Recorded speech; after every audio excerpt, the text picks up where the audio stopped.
What's up, everybody, and welcome to another episode. Hit the like button, subscribe to my channel, and share the video. Hit the join button and become a member. Why? Well, members get exclusive content. Hit the bell icon on my channel so that you will receive a notification every time that I drop a video. You can go and check it out and like the video and leave a comment. I need you guys' help real quick in the comments because you are a big part of my channel. You are my channel. You support me and I support you. We are in this together. As I alluded to yesterday, I'm about to expand my content, and thus I'm going to change the name of my channel. It's no longer going to be Damian Porter Prison Chronicles because it's just not about Damian Porter and Damian Porter's prison experience. Mostly going to be doing true crime on the channel, but other things as well. And so I don't necessarily want to name it something crime focused. I thought about that, crime focused 2.0, culture vultures, this really happened, the truth as it is, these different names to the channel. Real life crime, narrated by Damian Porter, something like that. You guys help me out with a name for the channel. I don't necessarily want to put culture in there because other people may think it's only about the culture and they might not want to tune in. I want to make it all inclusive. I don't necessarily just want to put crime in there. It's not just all about crime. So I'm sort of at a standstill and a quandary. I'm going to sleep on it and come up with a name myself in the morning. Any ideas that you guys have, I'll accept them. Maybe I can take one word from what this commenter said and another one from what this said and put it together, and I got the name of my channel. Y'all help me. Y'all going to be a part of the channel. You are a part of the channel. What do you think I should name it for the stories that I'm about to do? Again, mostly based on crimes that happen in the hood and really worldwide, and the fallout from these crimes, such as the case today. This case is about, or this story is about Little Fee from 60's, who I'm sure most of you have heard of because of the crime that he was accused of. Little Fee was born December 1st, 1965. He was born and raised, or at least raised, in South Los Angeles. Gang-infested neighborhoods. South Central Los Angeles, to be more specific. By all accounts, as a youth, he was a bit troubled. Had been into a lot of trouble as a youth. In fact, psychiatrists and psychologists at the age of 12, Lil Fee was 12 years old, and the psychologists were saying that he had experienced enough trauma, 15 incidents in his life, 15, that could cause PTSD. Imagine that. At the age of 12, they were already saying that he had been traumatized enough or had experienced enough trauma to have PTSD, 15 times over at the age of 12. Monster Cody, the infamous gang member from A-Tray Gangster, now resting in peace, had one time did an interview. And in this interview, he said that one day him and his comrades were going to a burger stand, or were already at a burger stand. And his homies from A-Tray Gangster, Monster Cody and his homies from A-Tray Gangster. And Lil Fee was coming to the burger stand with his crew. And for whatever reason, when Lil Fee and his crew began to come to the burger stand, the A-Tray Gangsters, they ran. They ran out of the burger stand. I don't know if they saw weapons, if Lil Fee and his crew was too deep for the A-Tray Gangsters. Whatever the reason, according to Monster Cody himself, all the A-Tray Gangsters, they ran out of the burger stand. But Monster Cody said that he refused to run. So instead, he went outside of the burger stand, yelled out gangster, and started popping off shots. Now, Lil Fee returned fire. He said, Monster Cody said when he started popping off shots, every rolling 60 ran, except for Lil Fee. He said Lil Fee did not run, that instead he returned fire. They were having a shootout with each other, and then more 60s came and started shooting as well, and Monster Cody had to retreat. This is what he said. He said that Lil Fee was reptilian-like, that he was evil, and that when he would get angry, his eyes would change colors. And growing up there in South Central Los Angeles, Lil Fee had incurred many incidents, in and out of trouble, and joined the Rolling 60 Crip. Not only did he join the gang, he became a heavy member of the gang, of the Rolling 60s. Had a lot of juice from Rolling 60 Crip. One of their main primary figures, Lil Fee, cultivated himself into. He began to play football at a young age. Lil Fee trying perhaps to direct some of this angst and anger on the football field. He was being coached and mentored by a man named Kermit Alexander. Kermit Alexander used to play tailback, was a star tailback for UCLA football program. He went on to have an 11-year NFL career, did Kermit Alexander as a tailback / running back. Played for San Francisco and a couple of other teams. He was coaching Lil Fee. He would later say that Lil Fee was an angry child and that perhaps had an evil streak, that he tried to help him, but eventually, I suppose, he gave up the cause. Later on, their lives would be connected in a most devastating way. Well, back in the days in South Los Angeles, they had a club called the Vermont Club. Everyone who was someone frequented the Vermont Club. Just like clubs all around the world today, you would go and have a party there, a birthday party, pick up women, dance the night away, and have a drink. And people used to rent out the club for parties and etc. The Vermont Club. Everybody who was somebody showed up there on a Friday night and Saturday night in their best digs and partied at the Vermont Club. And on this one occasion, there in 1983, there was a woman there at the Vermont Club. She was there celebrating her birthday. There enjoying the festivities, the food and the drink, dancing the night away. Somehow, all of a sudden, shots rang out. I don't know why shots rang out, what the fight was over, what the argument was over, and what the gunfire was over. But when the smoke cleared, the woman who was having the birthday was the one that had been wounded. She had been shot, the birthday girl herself. And she was paralyzed. So this was a bad injury and a bad shooting. Whatever it was over, she was obviously the target, and she was shot and paralyzed. Having been shot and paralyzed, she filed a lawsuit against the Vermont Club. The owner of the Vermont Club was a man named Ozzie or Austin Jackson. They called him Diamond Jack. He owned the Vermont Club. And she sued the Vermont Club / Diamond Jack for $2 million, figuring that she was paralyzed and was going to need help financially for the rest of her life. She sued for $2 million for whatever the lawsuit was about, more than likely lack of security, etc., that caused her to be wounded and paralyzed in the club. Well, Diamond Jack decided that he didn't have $2 million to shell over to this woman who had been shot in his club and paralyzed. And so he decided that it was best to save the $2 million, if possible, and get rid of this woman.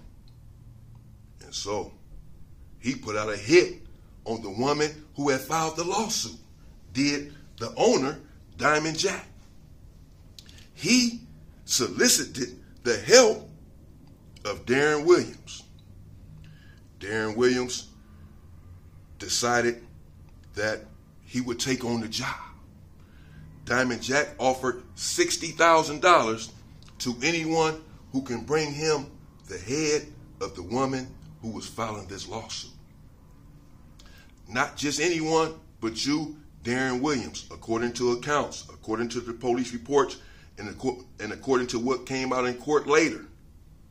This is how it transpired. Diamond Jack offered $60,000 to have the woman unalived. He enlisted the help of Darren Williams. Darren Williams, needing the $60,000, figuring like this was an easy enough job and a quick buck, he took on the task of bringing the head of this woman to Diamond Jack. Darren Williams decided that he wouldn't go it alone, that he would enlist the help of Little Fee. Who better for the job than someone who's already considered evil, a known gunner in his hood, and someone who's not all there. And so he told Little Fee, come with me to take care of this job. What the logistics was of their understanding, I don't know.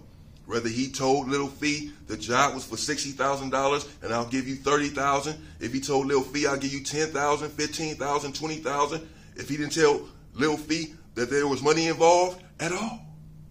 Just knowing that Little Fee was like a vampire, always looking to suck the blood out of another human being. Bloodthirsty. And would do a job like this just for the amusement. Money notwithstanding. Whatever the deal was between the two, Little Fee, being the bloodthirsty character that he was, readily, animatedly agreed to find this woman and get her. The problem is, and the problem was, that Diamond Jack gave Darren Williams the wrong address. The wrong address. To the woman who was filing a lawsuit, he gave a totally different address. Unbeknownst to anyone. One day, Little Fee and Darren Williams enlisted the help of Lisa Brown and Ida Moore. Ida Moore was the driver. And she came one day to pick up Darren Williams. They also picked up Horace Burns and Little Fee. And they drove to the address that had been conveyed to them by the club owner, Diamond Jack. Ida Moore drove over there and parked down the street. Horace Burns got out of the car and stood outside as the lookout. The other female as well, Lisa Brown, stayed in the car. Darren Williams and Little Fee only went into this residence, into this home, and according to eyewitness accounts, because there was an eyewitness right there in the house who was able to hide in the closet undetected and witnessed everything, a 13-year-old child. There were 6 people inside of the home. A 59-year-old woman sitting in the kitchen, minding her own business in the confines and comfort of her own home, drinking coffee. In the bedroom was 25-year-old Deidre Alexander. Also in the home were four children, a 6-year-old, a 12-year-old, a 13-year-old, and a 14-year-old. All little boys. And again, according to the eyewitness account, this 13-year-old boy, Little Fee and Darren Williams entered the home. I'll say allegedly here, even though Darren Williams and the women eventually admitted to this crime. And they all snitched and turned on Little Fee. Little Fee is the only one who continued to deny the crime. And for that reason, I'll say allegedly, even though it was pretty much proven in court what transpired. And again, they all admitted their roles in this horrific crime. According to accounts, they came into the home and said nothing. Not one word was said. They first went into the kitchen, did Little Fee anyway, seeing the 59-year-old woman there alone drinking coffee. He opened fire and put one right inside of her head, and she slumped over. They then entered the bedroom of 25-year-old Deidre Alexander, and they opened fire on her and hit her 3 times in the upper torso and about the head area. She was deceased. They then entered another bedroom where the children were, and without hesitation, without compunction or human feeling, opened fire on the 6-year-old child and unalived him as well. They then opened fire on the 13-year-old child and unalived the 13-year-old. 4 now in total are in the home and unalived. A 14-year-old boy who was also in the home jumped on the back of one of the shooters and tried heroically to wrestle the gun away. He could not. The shooter regained his composure, possession of the gun, and essentially pistol whipped the young child. The young child was able to break away and run out of the home. Again, a 13-year-old had heard all of the commotion and saw a couple of the shootings and then ran into the closet and stayed quiet and was watching as his siblings, mother, grandmother, were unalived. After this horrific event, Darren Williams and Little Fee exited the home. They got back into the car with Ida Moore and the rest of the crew, 5 in total. Horace Burns, Little Fee, Darren Williams, Ida Moore, and Lisa Brown. They all separated and went their separate ways that same night. Later on that night, Darren Williams called up Ida Moore yet again and said that he needed yet another ride. Really? You're not finished? After this horrific crime of unaliving children in the wrong home, you still need a ride somewhere else. Well, she obliged and went and picked Darren Williams up, according to her and her account, and drove him and Little Fee to the Vermont Club. This is the same night after these horrific unalivings. After she dropped them off or stopped at the Vermont Club, supposedly Darren Williams came out with a lump sum of money. Little Fee went and bought himself a Cadillac for $3,000, and Darren Williams had bought his wife a car. Obviously from the proceeds of this heinous, grisly, gruesome crime. Little Fee then took the weapon and the bloody coat to his friend, James Kennedy, and told James Kennedy to get rid of the coat and the weapon. Well, James Kennedy, he got rid of the coat, but he wanted to keep the weapon for himself, so he held on to it. Not long after, Darren Williams was arrested on unrelated charges because the police believed that he had been dealing contraband. And so they arrested him after their investigation. Darren Williams decided that he had some information on some unalivings, and that he had a weapon, and that he would turn it all over for his freedom.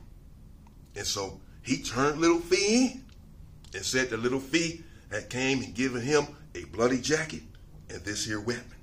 The police tested the weapon for ballistics, fingerprints, etc., and tied the weapon to Little Fee. Little Fee was then arrested, and so was everyone else that was inside of that car on that fateful day. And they all, again, began to turn on one another. They all gave up information indicating Little Fee as the primary perpetrator, even though Darren Williams was the one that had accepted the money and the job. And they began to fight their case. And the case was gruesome and convoluted. But there in court, as they all began to turn on each other, a few other things began to transpire that really had sealed their fate. And in part 2, I'll explain what ended up happening to Little Fee and the rest of them.